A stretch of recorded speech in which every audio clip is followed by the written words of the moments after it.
ٹورسٹوں کے ساتھ دوسرے ملکوں میں جو کچھ ہوتا ہے اس کے بارے میں مشہور ہے کہ دہلی میں کسی دکاندار نے ایک امریکن کے ہاتھ ایک کھوپڑی یہ کہہ کر بھیج دی کہ یہ مہاراجا رنجیت سنگھ کی ہے، اور اس امریکن نے $50 میں خوشی خوشی لے لی۔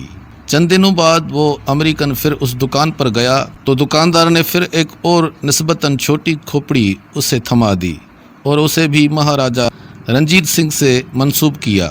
امریکن بہت جھلایا کہ رنجیت سنگھ کی کھوپڑی تو میں ابھی پرسوں لے کر گیا ہوں۔ دکاندار نے مسکرا کر کہا، جناب یہ ان کی بچپن کی ہے۔ مولانا صاحب جمعے کے خطبے میں جذباتی تقریر کر رہے تھے۔ میری زندگی کے سب سے سہانے شب و روز جس عورت کے بازو میں گزرے ہیں وہ عورت میری بیوی نہیں تھی۔ حاضرین کو سانپ سونگھ گیا کہ مولانا کیا کہہ رہے ہیں۔ مولانا نے تجسس ختم کرتے ہوئے کہا، گھبرائیے نہیں، وہ عورت میری ماں تھی۔ ایک صاحب کو یہ بات بہت پرلطف لگی، سوچا کیوں نہ گھر جا کر اپنی بیوی کو بھی اس لطف میں شامل کر لے۔ سیدھا کچن میں گیا جہاں اس کی بیوی انڈے فرائی کر رہی تھی۔ صاحب نے کہا، تم جانتی ہو میری زندگی کے سب سے سہانے شب و روز جس عورت کے بازو میں گزرے وہ کم از کم تم نہیں تھی۔ 4 دن کے بعد جب ان صاحب کے منہ سے پٹیاں اتاری گئیں اور تیل کی جلن کچھ کم ہوئی تو بولے، تو چنگی نہیں کی تھی مولوی۔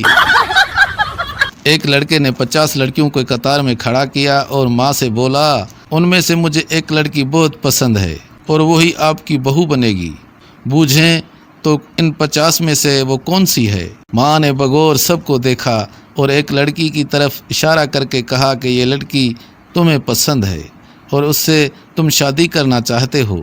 بیٹا حیران ہو کر، بالکل درست، لیکن آپ نے کیسے پہچان لیا؟ اماں نے جواب دیا، کیونکہ ان سب میں سے یہی لڑکی مجھے زہر لگ رہی تھی۔ دوسری دفعہ کا ذکر ہے کہ ایک تاجر جنگل سے سامان تجارت لے کر گزر رہا تھا۔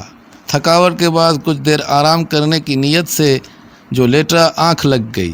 جب آنکھ کھلی تو کیا دیکھتا ہے کہ اس کے سامان میں جو ٹوپیاں جنگل میں موجود بندر پہنے درختوں پر بیٹھے ہیں۔ تاجر کو یکدم اپنے دادا کی بتائی ہوئی کہانی یاد آئی جس میں انہوں نے بندروں سے اپنے مٹبھیڑ کا واقعہ بتایا تھا۔ یہ سوچ کر اس نے اپنے سر پر موجود ٹوپی زمین پر پھینک دی۔ اچانک ایک بندر آیا اور وہ ٹوپی بھی اٹھا کر لے گیا اور تاجر کی گدی میں پھڑ مار کر بولا، تیرا کیا خیال ہے، ہمارے دادا نے ہمیں نہیں بتایا ہوگا؟ دیکھنے اور سننے کا بہت بہت شکریہ۔ اللہ حافظ۔